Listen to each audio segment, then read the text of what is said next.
Dengan ini, Dewan Undangan Negeri yang ke-14 telah diisytiharkan sebagai terbubar.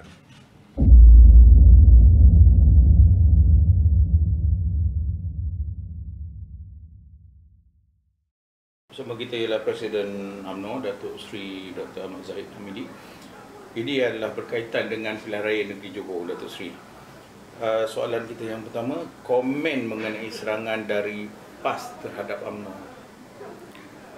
UMNO dan BN berpendirian kita tidak mahu mengambil kepedulian, apatah lagi melayani sebarang komen terhadap kita.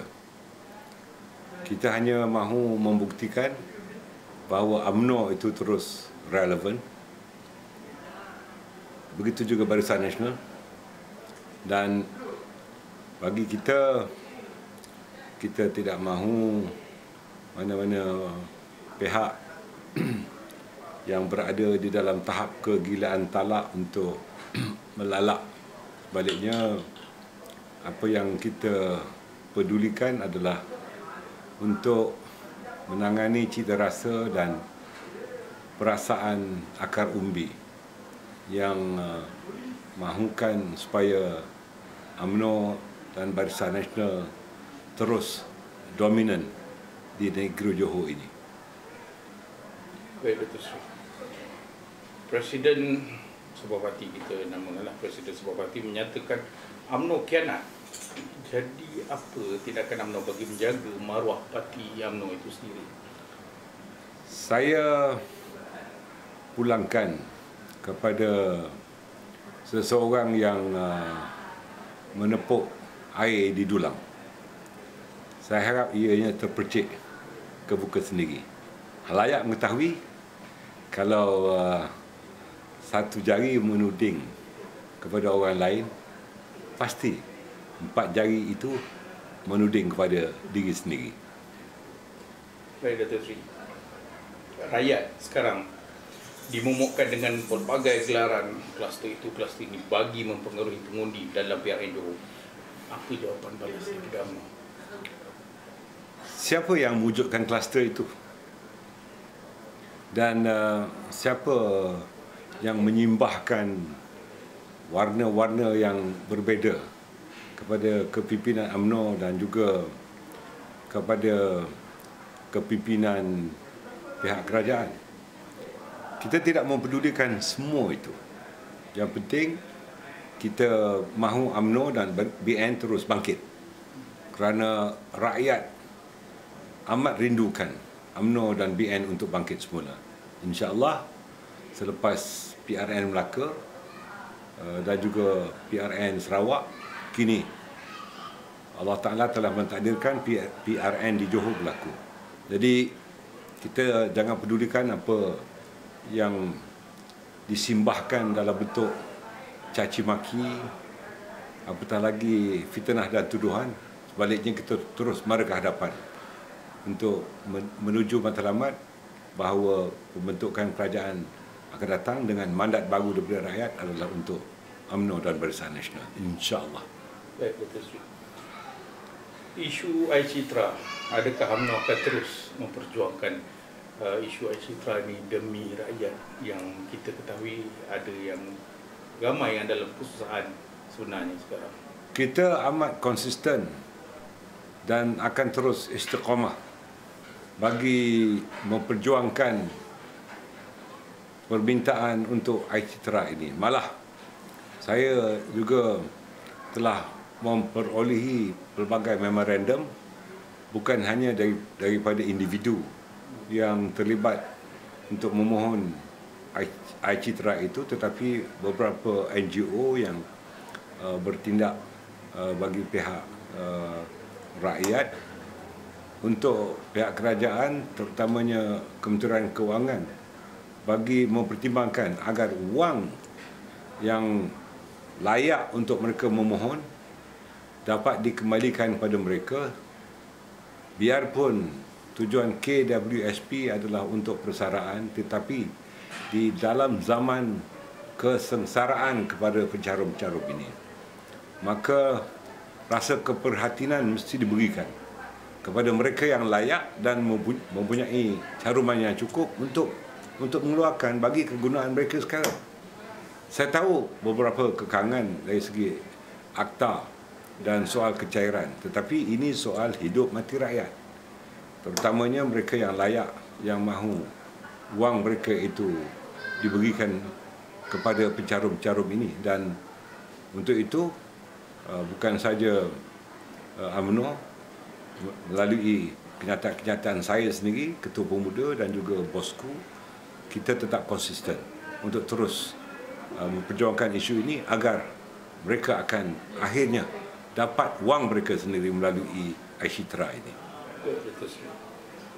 Pandangan Datuk Seri terhadap parti lawan dalam pilihan raya negeri Johor, apa peluang UMNO dan BN? Kita tidak pernah mengambil mudah terhadap cabaran-cabaran yang datang daripada luar. Dan kita merasakan bahawa kemenangan dalam PRK, pilihan raya kecil, kita telah menang 7-0. Dan alhamdulillah kita telah juga beroleh kejayaan di dalam kepayahan ketika itu. Dan tentunya pihak parti lawan akan menggunakan taktik, strategi, malah akan menggunakan apa juga kaedah untuk menafikan dukungan rakyat kepada UMNO dan Barisan Nasional. Bagi saya, pendirian UMNO dan BN, jangan pedulikan tentang usaha oleh orang lain. Jangan pedulikan apa yang dikatakan oleh mereka. Kita terus mara ke hadapan untuk menentukan bahawa rakyat harus dibela. Kerajaan PH 22 bulan. Kita lihat apa kesannya kepada rakyat. Kerajaan PN 1.0 selama 17 bulan. Bagaimana rakyat dizalimi. Dan kita tahu juga darurat menjadi kemuncak kepada kesengsaraan rakyat. Perniagaan tertutup. Mereka hilang pekerjaan. Dan syarikat-syarikat terpaksa relocation kedudukan perniagaan mereka di negara-negara jiran di rantau ASEAN. Dan saya fikir ini semua adalah pengajaran yang rakyat telah merasa kecewa apabila mereka mengharapkan guruh di langit ketika itu sebelum PRU ke-14 dan air tempayan telah dicurahkan. Akhirnya mereka telah terpaksa membayar harga yang mahal selama 22 bulan dan 17 bulan.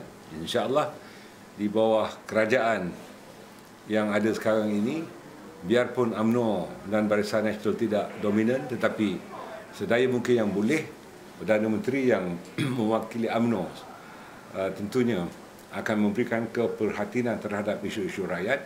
Dan saya yakin peluang bergantung kepada bagaimana jentera bergerak dan bagaimana kesungguhan dan kebijaksanaan kita mengatur langkah-langkah untuk menggamit semula dukungan pengundi-pengundi kepada calon-calon Barisan Nasional.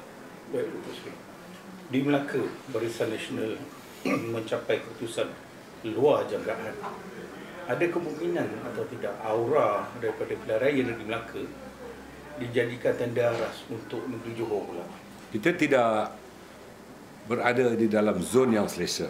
Apatah lagi untuk overconfident atau berkeyakinan yang optimum. Tetapi sedaya mungkin kita akan berusaha dan kita tidak akan pernah mengambil mudah sebarang serangan yang dilakukan terhadap kita.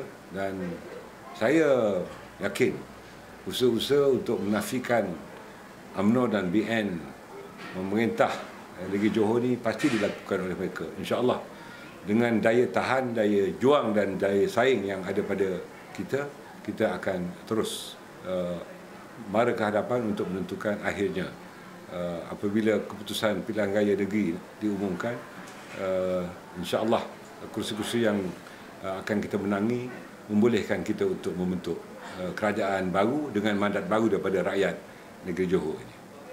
Kata-kata semangat Datuk Seri sendiri kepada jentera-jentera pilihan raya negeri Johor.